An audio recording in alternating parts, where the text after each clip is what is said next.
ちびまる子ちゃん好きですか？いや、私特に好きでも嫌いでもないって言ったらあれなんですけど、でも結構ちっちゃい時に親が見てもいいよって言ってくれたアニメがまるちゃんとサザエさんとドラえもん、アンパンマンだけだ。まあでもゼンマイ侍とかも、見てたか。そう、スポンジボブとかしんちゃんとか、そういうちょっとお下品というかギャグ系のはあんまり見してもらえなかった人生なんですけど、まるちゃんは数少ない見てもいいよって言われたアニメの中の一つだったんでよく見てたんですけど、最近だからもう、でも言うても大人になってからは見てないかな。最近 TikTok で2015年のまるちゃんの映画ちんまる子ちゃんイタリアから来た少年っていうやつが TikTok で流れてきて、私これ当時中学生でお母さんと一緒に映画館で見に行ったんですよ。ですっごい懐かしいなと思ってね。で結構当時中学生だったから割と内容も覚えてて、そうもう一回見たいな。なんか映画館でお母さんも私もねボロ泣きした覚えがあって、また見ようと思っていました。日本だとねアマプラに、私はねアマプラにまたさらに映画見るのに300円400円だかで見れました。海外でも見れるのかな、どうなんでしょう。もし気になったら見てください。で軽からすじを言うと、花輪くんっていう、みんなまるちゃんは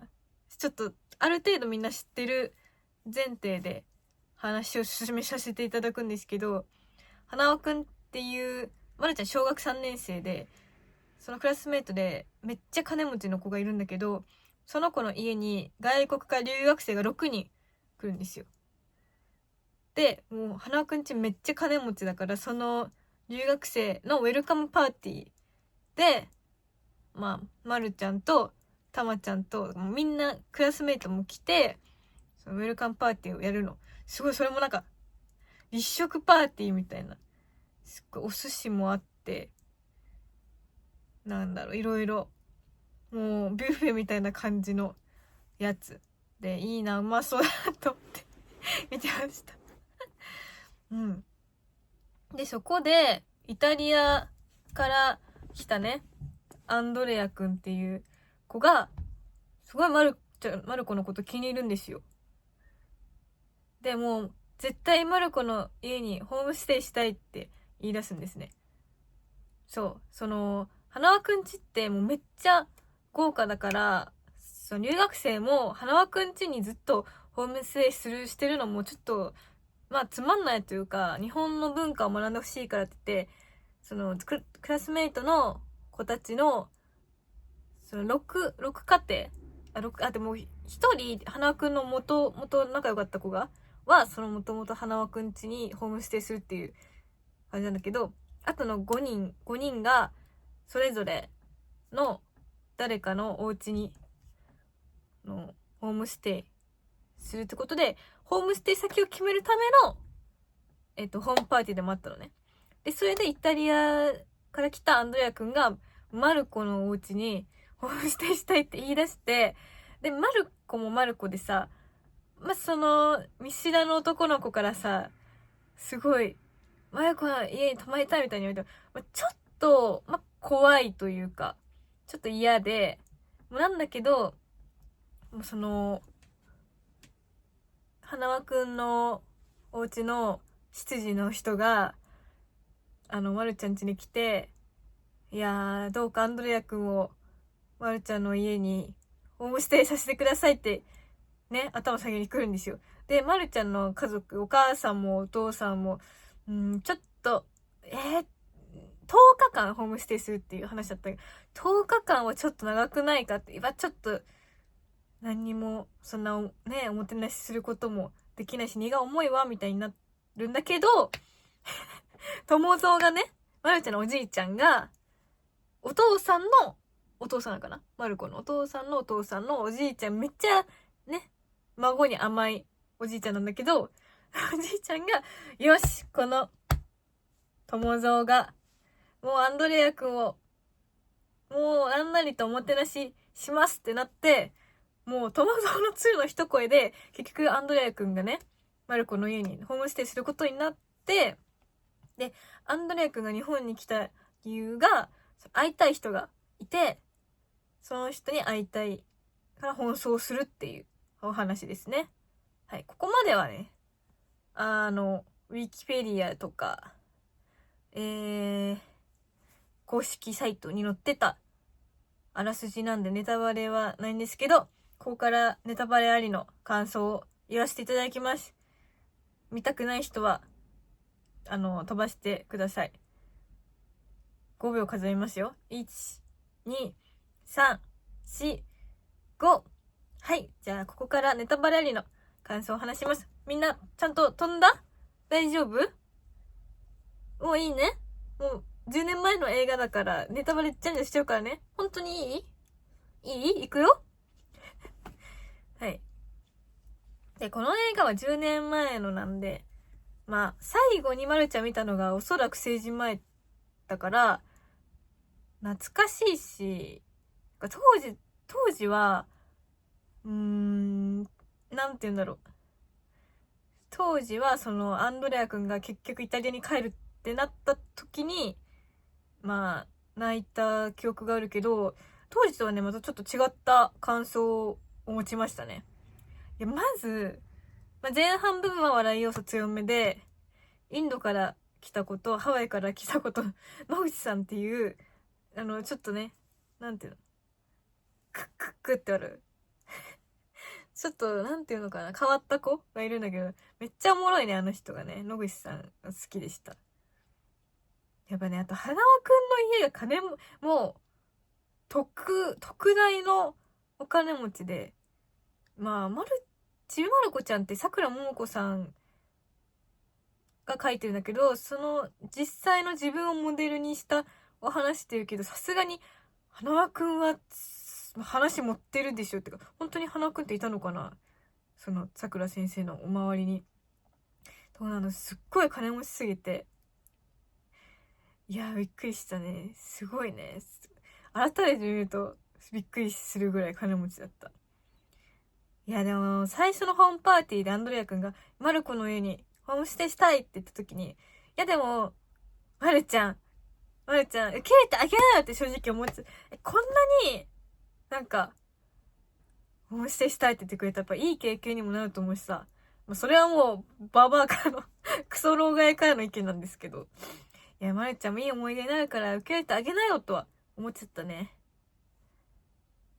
そう。やっぱ、丸尾くんっていうクラスメイト、メガネかけてて、クラスの学級委員長は、めっちゃ、ホームステイ受け入れたいみたいな。ホームステイに来てほしいって言ってる子がいたんだけど、結局その子の家には誰も来なくて、もうめっちゃ泣いてるみたいな。そう。その辺も面白かったね。丸尾くん面白くて。いや、来てほしくても、ダメだった子もいるから、まるちゃん受け入れてあげなよって思っちゃったね。友蔵孫に甘すぎるでしょと思って。優しかったね。もう優しすぎて、友蔵が優しすぎて、その優しさに泣いちゃったまだよね、最初の方は。もう何でもいいよって言ってくれたり、留学生6人と、その、受け入れてくれたクラスメイトの子たちで、花輪くんがね、お金出して、日本旅行に行くのよ。で、京都か大阪か、結構揉めちゃって、結局、どうしようみたいになったんだけど、京都と大阪って割と近いじゃない？近いから、どっちも行きゃいいのになと思ったんだけど、それはね、あれだったよ。話のあれ的に良くなかったのかな。どっちも行きゃいいじゃん、金持ってんだからさ、っていうのは思いました。アンドレアは大阪に会いたい人がいて、アンドレアは大阪希望だったんだけど、京都に行きたい人もいて。で、結局京都に行く班と大阪に行く班で分かれたんだけど、その大阪チームは、引率が友蔵と野口さんのおじいちゃんだったんだけど、友蔵その旅行にもさ、ついてってあげてさ、優しいなと思いました。ねえ、優しい。で、まるちゃんのお父さん、ひろし、私、なんか子供の頃はなんか何の興味もない、なんか、ただ飲んだくれの何で金を稼いでるかもよくわからないおじさんっていうイメージだったんだけど、ひろし、いいね。ひろしめっちゃ、久しぶりにひろしを見て、毎日瓶ビール飲んで、なんか適当なことばっか言って、あ、私も、なんか、い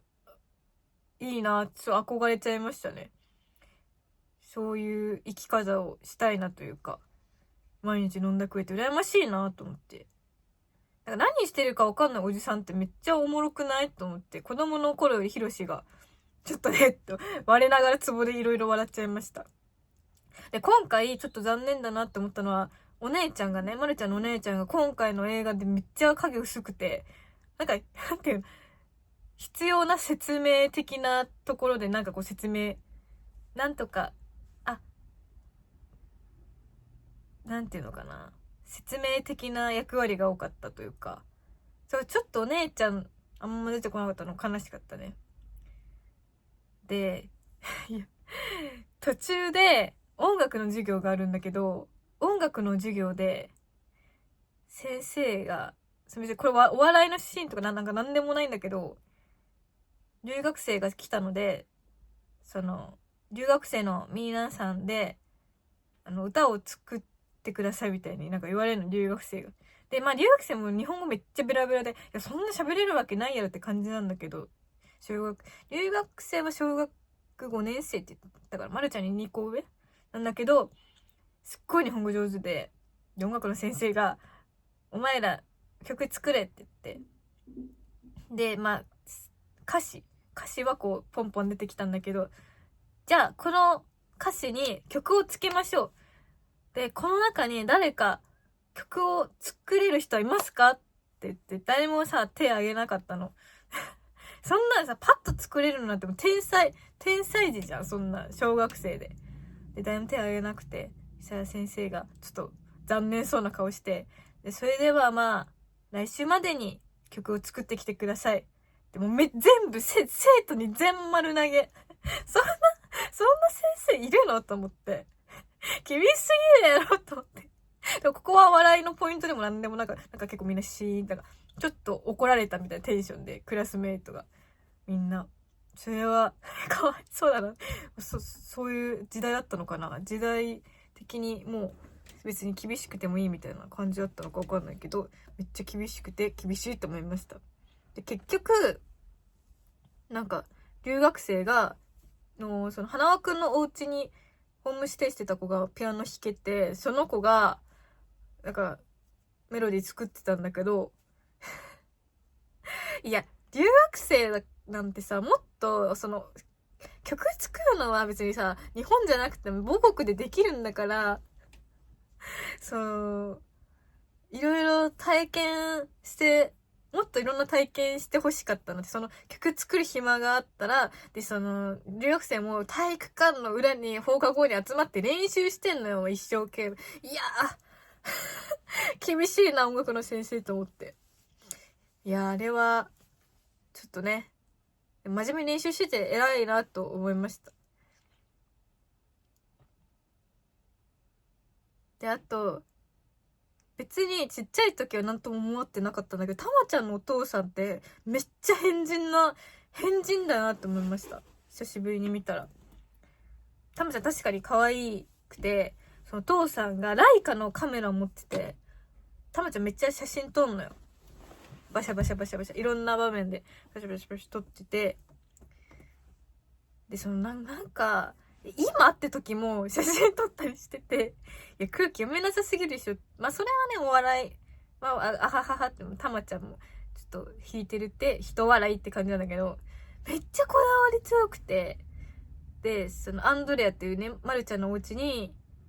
ホームステイしてた子が、もう、実はカメラマン志望で、ちょっと家族が、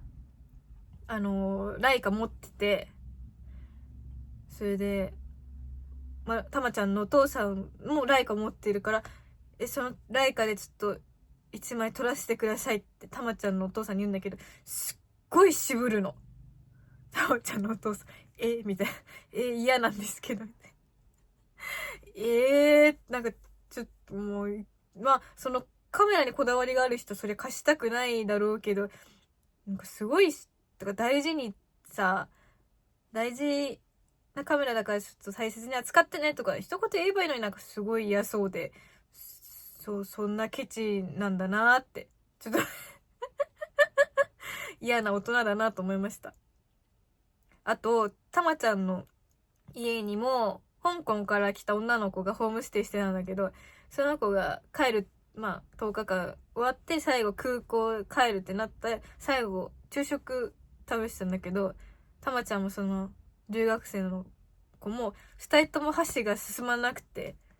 で、そりゃさ、最後の昼食だから、そりゃあね、二人とも女の子でめっちゃ仲良かったの、その二人。んで、二人ともさ、なんか、うつむいちゃって、そしたらたまちゃんのお父さんが、なんで食べないのなんで二人ともなんかそんな落ち込んでんの、喧嘩したみたいに言ってて、こいつ空気悪さすぎるやろと思って。別に、なんか笑うシーンでもなんでもないんだけど、なんか、空気読めないお父さん。だから自分のお父さんだったとしたらめっちゃ多分大人になって、もう口聞かないだろうなっていう感じのお父さんだなって思ったし、友達のお父さんだったとしてもめっちゃ嫌なお父さんじゃんって思っちゃったね。あとね、まるちゃんがアンドレアと近所の川に灯籠流しのお祭りがあって、そこにアンドレアを連れて行くんだけど、それがめっちゃエモくて、願い事書いて、こう、灯籠が流れてくんだけど、川を。その時に流れる曲が、私の記憶では、シークレットベースだと思ってたんですよ。君と夏の終わり、将来の夢だと思ってたら、それにめっちゃ似てる違う曲だったの。だそれが、ちょっと、あれだね、笑っちゃった。あれシークレットベースじゃないと思って。長井さん、大原桜子さんのね、曲が実際流れてて、それもめっちゃいい曲なんだけど、それ10年前だしな、ってなりました。いやーでも、その、さ、灯籠流しのシーンも、ちょっと、もう、アンドレアと離れたくないよ、みたいになって、なんていうのかな。ちょっといい感じになってるって言っていいのかな。でも小学3年生なんですよ、まるちゃんって。いやー、恋愛は、まだ早いんじゃないかと、親心って思いました。いやー、わかんないけどね。自分が3年生の子供がいるわけでもなしに、あれだけど、小3でそんな、早いなと思いました。でも、まるちゃんって少女漫画めっちゃ好きだから、しゃあないかと思いました。私は、ちっちゃい時は少女漫画読ませてもらえなかったんで、羨ましいですね。今めっちゃ少女漫画読んでるんで、でも、また、レビューしようかな。最近読んだのが。また、ね、レビューしてきたらいいなと思ってます。で、アンドレアが、まるちゃんを最初にホームパーティーで気に入ったのは、マルコって名前が、アンドレアのおじいちゃんの名前なんですね。アンドレア、イタリア人なんだけど、マルコポロ的な感じなのかな。それでおじいちゃんはもう亡くなってて、なんだけどおじいちゃんは一時期日本に住んでて、おじいちゃんが戦後の日本を撮ってるカメラマンで、もう日本が大好きで、そのおじいちゃんが好きな日本に行きたいっていう理由で、今回ね、留学することになったんだけど、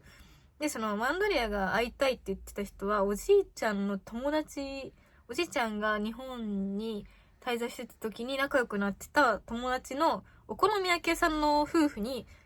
会いたかったんだね。で、もう、まあ、なんていうの、いろいろあって、いろいろあって、まあ、結局、お好み焼き屋さんの夫婦に会えたのよ。でも、アンドレアおじいちゃんどうなっちゃったのって、まあ、ね、お好み焼き屋さんの夫婦が言ったら、おじいちゃんは、もう亡くなりましたってなって。で、ちょっとね、そっかってなって。おじいちゃん、マルコは、またいつでも会えると思って、イタリアに見送ったけど、もうね、会えなくなっちゃったっていうので、もうね、夫婦も泣いちゃうんですけどね。切なかったね。だけど、アンドレアを通して、おじいちゃんがまた、お好み焼き屋さんにね、会いに来てくれたっていう希望が見えて、すごいいいシーンだった。うんうん。しかもおじいちゃんの形見で、そのご夫婦からもらったビールの栓抜き、アンドレアが持ってて、だからやっぱその栓抜きにやっぱおじいちゃんの魂が宿ってるから、やっぱアンドレアと一緒に会いに来てくれたんだなって私は勝手に解釈しました。で、おじいちゃんも夫婦に自分のパスタのレシピを教えてて、で、そのパスタを夫婦がアンドレアに作ってくれて、それで、まあ、アンドレアもおじいちゃんのパスタが好きだったから、その味、それ食べることで、アンドレアもまたおじいちゃんに再会できて、すごい、それもまた、エモいっていう一言で片付けるのもあれだけど感動的なシーンだなって思いました。で、そのシーンの後に、アンドレアがイタリアに帰るってなった時の、いやー、切なさは際立っちましたね。今と違ってまるちゃんの時代ってちょっと昔だからさ、スマホとかもないし、電話もさ、お金かかるしさ、固定電話。海外だと音かかってたのかわかんないですけど、今ね、いい世の中になったなと思いました。会いたい人にはちゃんと会いましょうというね。そう。で、私の仕事でイベントでね、遊びに来てくれる方、いつもありがとうなんだけど、いつね、イベントに来れなくなるかとか、もういつね、私がもう嫌われても会いませんってなんかどうかわかんないから、私がね、いくら会いたくてもね、そのファンの方はもう会いたくないよって思うかもしれないから、もういつ会えなくなってもいいように、もうこっちとしてもその一つ一つの代をね、大事にして感謝して日々生きていきたいなという感じです。ありがとうございます。はい。結構、どうなんだろう。全然、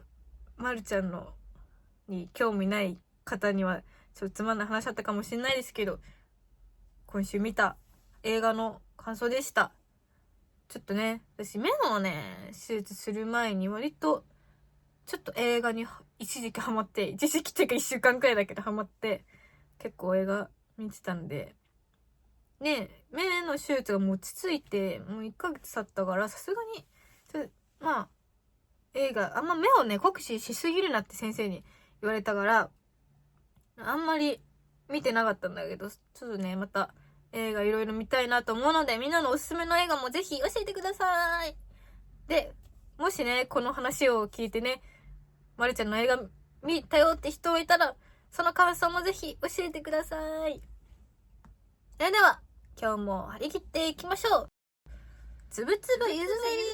リー。はい。ということでね、今週もお便り読んでいきます。先週は、夢物語。みんなの夢、見てる夢、寝てる時に見る夢でも、叶える方の夢でもいいので、夢エピソードを募集してて、そのお便りコーナーを読みましたが、今週は、喜怒哀楽多のコーナーを読みたいと思います。喜怒哀楽多のコーナー初ですね。あなたの身に起こった喜怒哀楽多の強く感情が動いた出来事について教えてくださいとのコーナーです。ね、送ってくれた順に読んでってますので、読まれなかったと思った方も絶対いつか読みますので、ちょっとお待ちください。怒らずにお待ちください。で、今ね、結構質問、コーナーに応募してくれた方いっぱいいらっしゃるんですけど、まだまだお便り足りない感じですので、またね、一人何回でもいいので送ってくれたら嬉しいです。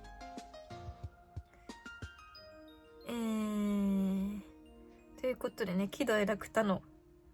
コーナーを読みます。はい。一人目、つばたろさん、ありがとうございます。そう、喜怒哀楽多のコーナーで、その中でも3つテーマがあって、そう、今回つばたろさんは3の喜怒哀楽に分類されないその他大部分の感情、例えばちょいエロ、エモい、切ない、悔しい、キュンキュンするなど、どこに属するのかわかんない名前について出来事をお聞かせください。喜怒哀楽多に属さない感情についてお聞かせくださいとのコーナーですね。はい。つぶつぶゆずゼリーのスタートおめでとうございます。ありがとうございます。無理ない範囲で長く続けていただけると嬉しいです。いつもゆずさんのレフ課題イベントに参加させていただいていますが、毎回イベントが終わって会場を出た後の感情が自分でもわかりません。イベントにいつも楽しく参加させていただいているので、楽しい、喜怒哀楽の楽だね。4つ目の楽しいのは当然のことですし、ゆずさんにお相手してもらって喜の感情、喜ぶの感情もあります。またイベントが終わってしまって愛、悲しいの感情もある中で、どうしても自分の中で喜怒哀楽のどれにも属さない複雑な感情に苛まれながらいつも帰路についています。誰もが推し活というものを楽しむ現代にあって、この推しのイベントに参加し終えた直後の感情、いかがなものでしょうか。もちろんですが、怒りの感情は一切ありません。念のため。わかんないよ。私が酔っ払いすぎて、ぐしゃぐしゃになる時もあるので、その時は、全然怒っていただいて、大丈夫なんですけど。私は若年性の白内障の手術、過去レンズを入れる手術もしましたが、視力も復活しているので、きっと ICL に発展したのは白内障の手術だと思います。なるほど。緑内障だか白内障の、技術が ICL に発展したっていう話やね。いやー、おかげさまで私も目がね、よく見えるようになりました。久しぶりに、花粉症の症状に悩まされていますが、ゆうさんもご自愛ください。いやー、つば太郎さんこそご自愛ください。私ね、花粉症じゃないんですよ。実は。いや、毎年、過去最高の花粉量って言われてるじゃない、ニュースで。んで、いや、私もいつ花粉症になってもおかしくないなと思って、日々生きてはいるんですけど、全然花粉症じゃないんだよね。ちょっと辛さが分かってあげれなくて申し訳ないですけど、最近ニュースで見て、はぁと思ったのは、花粉症の原因の杉の木って、年々、増えはしてないかもしれないですけど、大きさが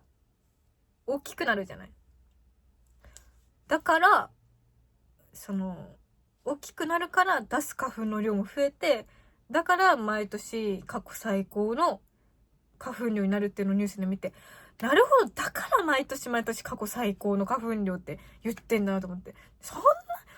簡単な話だったんだと思って、ちょっと笑いました。で、あと花粉の話だと、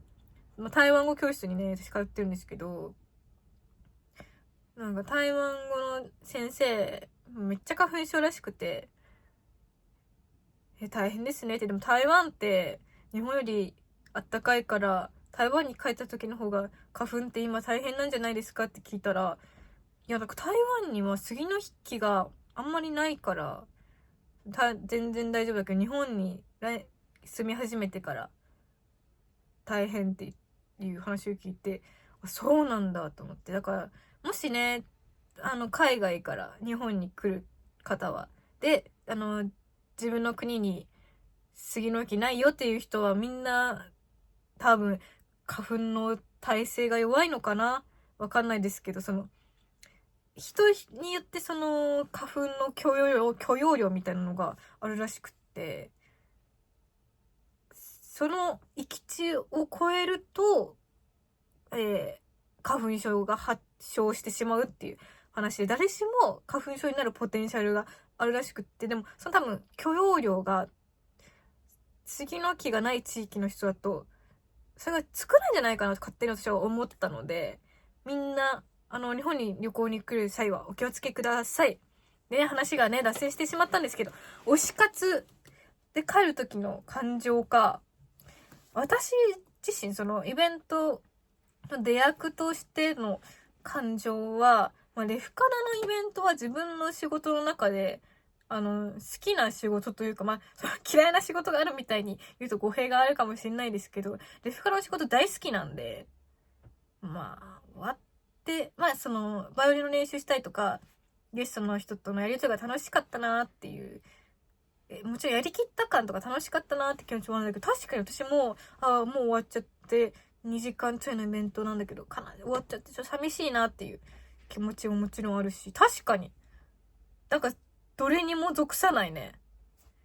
推し活帰り感情。つけたいね。感情の名前。みんなもさ、もちろん推し活してる方もいると思うし、してない方もいると思うんだけど、なんてつけたらいいんだろう。推し活後の感情。でも、お祭りが終わった時の感情みたいなのと似てるのかな。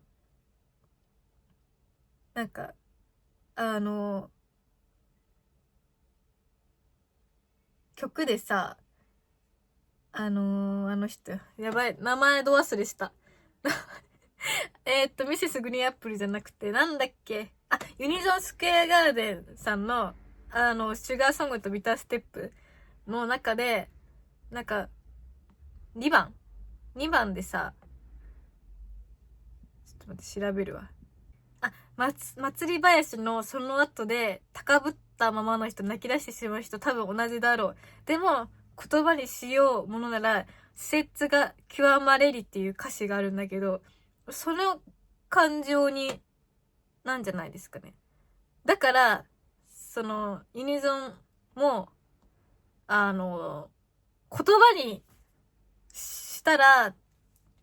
施設が極まれりも、難しい日本語だけど、言葉にしたら、なんて言うんだろう。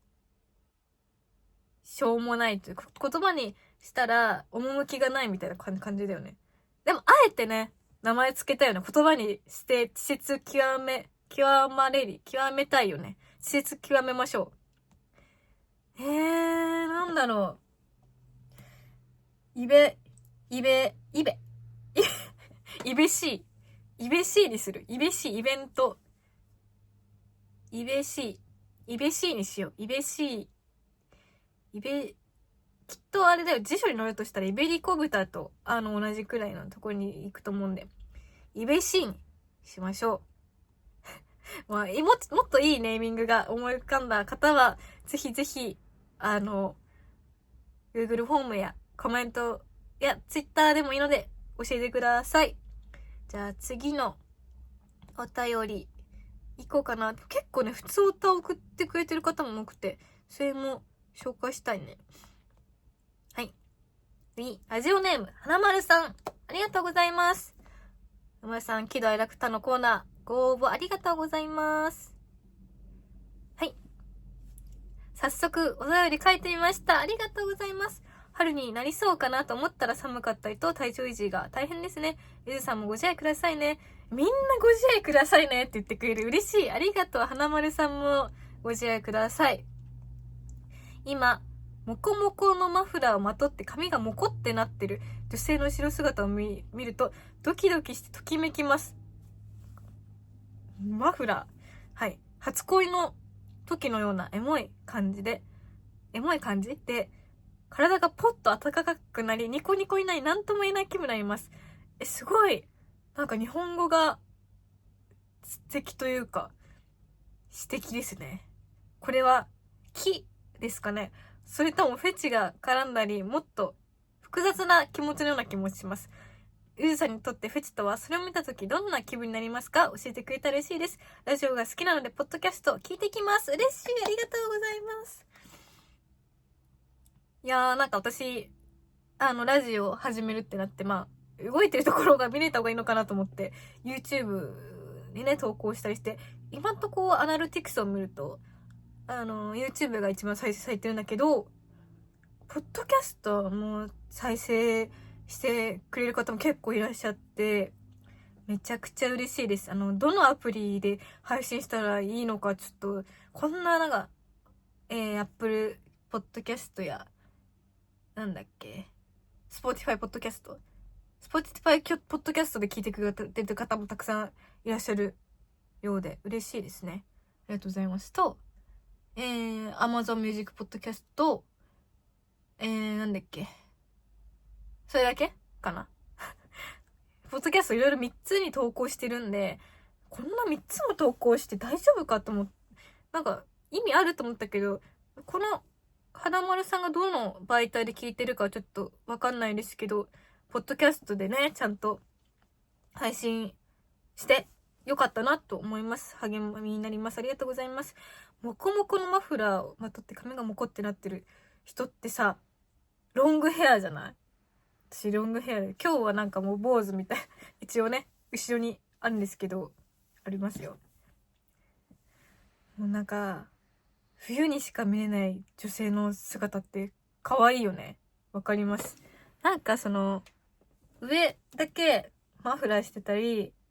モコモコのアウターを着たりしてるんだけど、足が、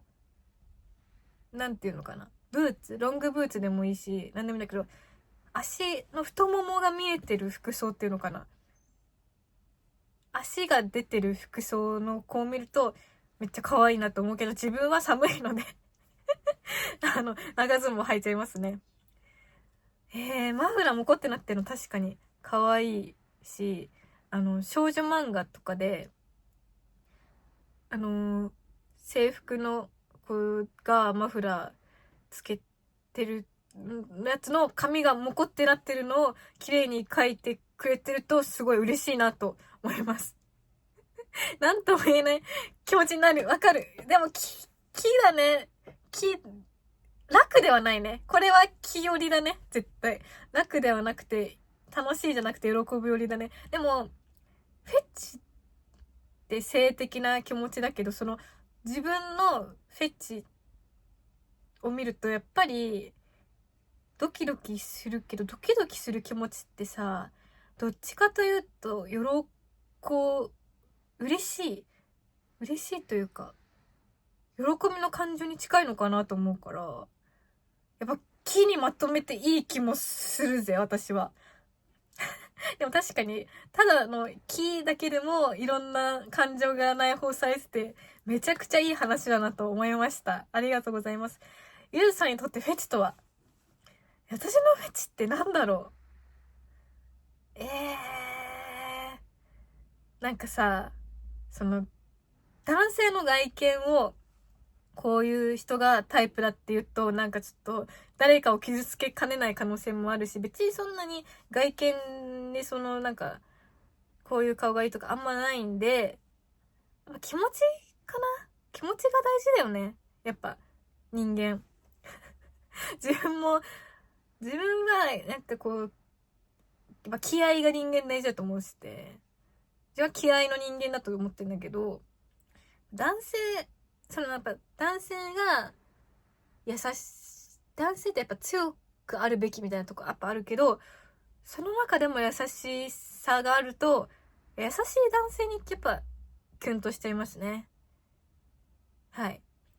いやーでもフェチか。フェチシズム。フェ。でもね、なんだろう。でも、わかった、一個ある。男性のフェチ。一個あります。いいなと思うの。いや、私、バイオリン弾くんで、バイオリン弾くし、そのご飯もほぼほぼ自炊、まあ外食も好きだけど、ほぼほぼ自炊なんで、マヨリン引くのに爪邪魔で、ね、料理するときも爪邪魔だし、なんかさ、つけしてキラキラが落ちてもなんか嫌じゃん。で、なんか仕事の役柄的にも、あんま、こう、派手な感じにするのも良くないので、基本ネイルをしない、ネイルチップをね、つけることはあっても、ないんですけど、なんか爪切るのがもう切り方、もうバリ大型なんで、爪切るのがね、週1で切ると思っても、めんどくさいですよ。結構割と伸びちゃってるんですけど、男性って、わかんないけど、結構深爪してる人多い。長い人もいるけど、なんか、これよりさ、全然短い、もう白いとこが何にも見えないみたいな人とかさ、結構いるじゃん。それ見ると、うわ、この人もセックスしてるんだな、と思っちゃう。なんかさ、いや、セックス関係なく、短くないとつかないっていう人もいると思うんだけど、でもめんどくさいじゃん、切るのって。私はすごい切るのめんどくさが嫌だから、それでもこう、綺麗に整えてるのを見ると、ちょっと、うって、ぐっと来ちゃうな。フェチの話できました。よかった。ありがとうございます。今日は、結構、ふつおたが結構来てるので、ふつおたを、来てくれたものを読んで、読んでいきたいなと思います。はい。ラジオネーム、ゆうすけさん、ありがとう。ふつおたのコーナー、ありがとうございます。YouTube 始めたな。結構長時間だな。長いごめんと思ったらあっという間にエンディングまで行って、ゆぜものトークスキルもなかなかグッと。よかったあっという間だった。ありがとうございます。前のななちゃんのイベント1月に参加しましたが、チャッピー必須らしいね。そう、前野さんが、自分でパソコンでスライド作ったり、台本も書いたりして、その業界の内部のことをいろいろ切っていくみたいなトークイベントだけど、そっか、やっぱ添削で今チャッピー使えるから便利な世の中になりましたね。食レポ前あたりの何でも下ネタに変換してしまうスキルが今後の配信も楽しみに増えました。つぶつぶみかんゼリーを飲んでた時のね、あれ結局さ、なんか親知らずを抜いた後に、なんか食べていいものみたいなのそれこそチャッピーに聞いたら、みかん、柑橘類とか酸っぱいものは、染みるので良くないですとか、ストローが良くないらしいね。陰圧って、なんか陰部の圧とかじゃなくて、結局下ネタ言えって言われたら下ネタになっちゃうね。陰圧がかかっちゃうから、ダメですよってなったんで、もう酸っぱいのもダメで、陰圧もダメって言って、だからもうお椀型の、つぶつぶみかんゼリーを出してください。お願いします。みかんだと親知らずの時食べれないから、もう何でもいいから、つぶつぶの、もう、やつが食べたい。桃とか、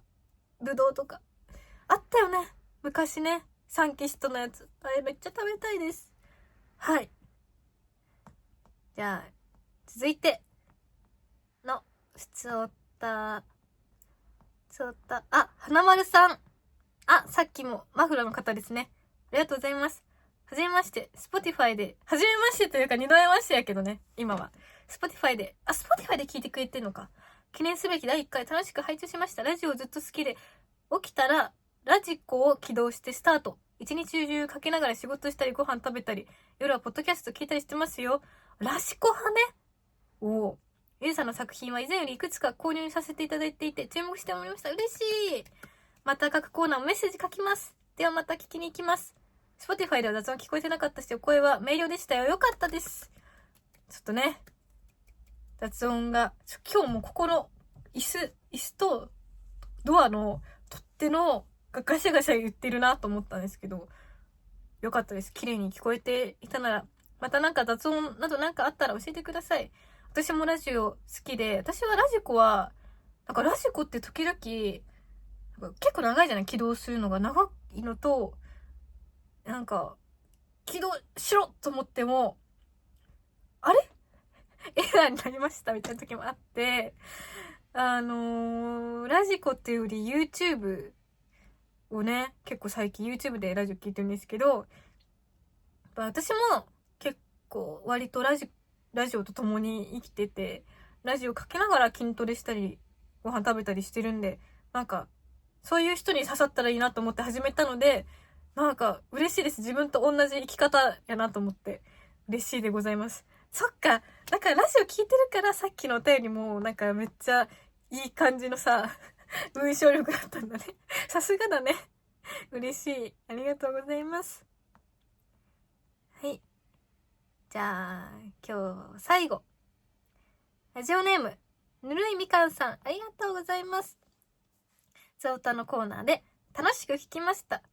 ありがとうございます。毎週、このボリュームですと聞いてる分には面白いものを話し続けるのも、ちょっとやり続けるのも大変そうに見えますので、ちょっと疲れてきたら15分から25分くらい、特定のテーマでやってみるのも良いかなと思いました。ありがとうございます。いや、今は結構喋ることが、結構毎週とか、まだ3回目だけど、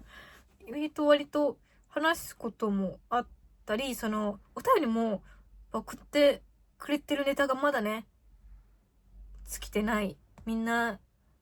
送ってくれてて尽きないけれど、もうお便りが尽きたら、そうね、もう申し訳ないけど、ちょっと短くして、見た映画とか漫画の話とかしたりしようかなと思いますね。あとなんか、アナリティクスを見てて思ったのが、年齢と男女比と、見てる国が見れるんだけど、年齢はさ、みんな人それぞれだと思うんだけど、何十代が3、40代が一番多かったかな。それもちょっと、意外と若い方が聞いてくれてるんだなと思って。18歳以下はもちろんいなかったんだけど、18歳以上から50代以下が多かったから、意外とみんな年齢層若いなと思って、もっと上が聞いてると思ってたので、嬉しかったです。あと、めっちゃびっくりしたのが、日本の方がもちろん聞いてくれてるのは分かってるんですけど、2番手が台湾だと思ったんですよ。したら、なんか韓国の方が聞いてくれて、2番目にね、日本が 60% ぐらい日本だったかな。その次に韓国 5% ぐらい聞いてくれて、私韓国の方からそんな聞いてもらってるのびっくりしました。もちろんね、イベントでも何人かね、遊びに来てくれたこともあるんですけど、やっぱ台湾に結構やっぱ毎年何回か行ってるんで、韓国の、韓国で日本の、日本のさ、ラブ上等っていう、恋愛リアリティショーが流行ってるってなんか、TikTok で見て、それ本当なのかわかんないんですけど、まるちゃんの映画は、海外で見れるかわかんないからちょっとあれだけど、ラブ上等の話だったらもしかしたら、今日本でも流行ってるから、誰か見たことある人もいるだろうし、私あんまリアリティショーを、あんま見たことなかったんですけど、なんか、ね、韓国の人とも、なんかね、話題作れたらいいですね。もちろん台湾の方とも、他の国の方ともね、いろいろ話題を共有できたらなと思ってるので、海外にお住まいの方も自分の国で流行ってる漫画とか、アニメとか、何でもそういう流行ってるエンタメについて、コメントいただけたら幸いでございます。はい。それではエンディング。いやー、結構今回まるちゃんのについて語りすぎちゃって、結構時間が長くなっちゃって、みんなもさっきのね、そのボリュームだとちょっと大変そうって言われたけど、聞いてる側もね、ちょっと大変かもしんないけど、ぜひね、最後まで聞いていただけていたらと思います。次回のイベントの告知をさせてください。3月21日、静岡にてパチンコイベントあります。詳細がまだ上がってないです、ツイッターに。本当に私あるんですかね、心配しております。3月28日夜新宿にていつも司会をしてくれているおじさんガッキーの生誕祭にゲストで呼ばれております。いやー嬉しいね。この時もねバイオリンを、弾こうと思っておりますので、ぜひともよろしくお願いします。はい、もう一方ゲストがいらっしゃいまして、百瀬ひまりさんがゲストで来てくれますね。私初対面なのでちょっと緊張してますけど、ちょっと仲良くしてくれたと思います。これのラジオが上がるのが、3月18日なんですけど、忘れてました。直近で、配信イベントが決まりまして、ほんと決まったのがめっちゃこの前って感じなんだけど、3月の24日火曜日、もうすぐね、もうすぐ深田さんの会場で配信のイベント、初回みたいなね、生パラダイステレビということで配信イベントやります。時間が夜の8時から9時半、ロバラエティ配信ということで、私も何をするのかちょっとよく分かってないですが、こちらもありますね。他の、女優さんが、徳永しおりさんと早乙女ラブさん、お二人とも初めましての方ですね。ツイキャス配信視聴チケットは1500円、アーカイブありですね。で、生パラサポーター札、通販チェキゴチドリンクの事前通販があります。生パラ応援サポーター札とは、生パラダイステレビを応援していただけるサポーターを募集しています。生パラ応援サポーターになっていただいた方には、番組内で応援札にお名前を入れてご紹介、また応援札に出演者の直筆サイン、応援札と一緒に撮影した写真を送ります。なるほど、なんか札？これで、抽選券が10枚ついてて1万円高いね。これでなんか多分私物が当たったりするのかな、抽選でっていう感じですね。なので事前販売もぜひ入れていただけたら、またゲストで呼んでいただけるかもしれないので、ぜひともよろしくお願いします。すごい深田さんのイベントが続いちゃってちょっと大変ですが、ぜひね配信の方は遠方の方とか都合が合わない方も楽しんでいただけると思いますので、ぜひともね見守っていただけたらと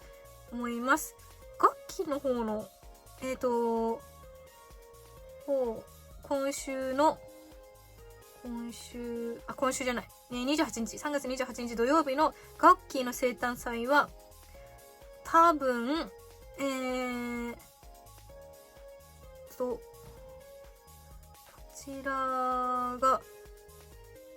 ちらは配信チケットないですね。ないので、24日のその生パラダイステレビっていう生配信だけのイベントはもう絶対生配信だけなので、それをねぜひ遠方の方とか見ていただけたら嬉しいです。はい。で、最後4月の11日12日に TAE 参加します。よろしくお願いします。台湾楽しみ、嬉しい。はい。で、そう、4月の25日にユリケットというなんていうのかな、いろんなブースが集まるやつがありますので、最強属性さんで出ますで、ぜひね写真撮ったり再生しますので、ぜひ遊びに来てください。はい、以上です。今週もつぶつぶゆずゼリーありがとうございました。バイバーイ。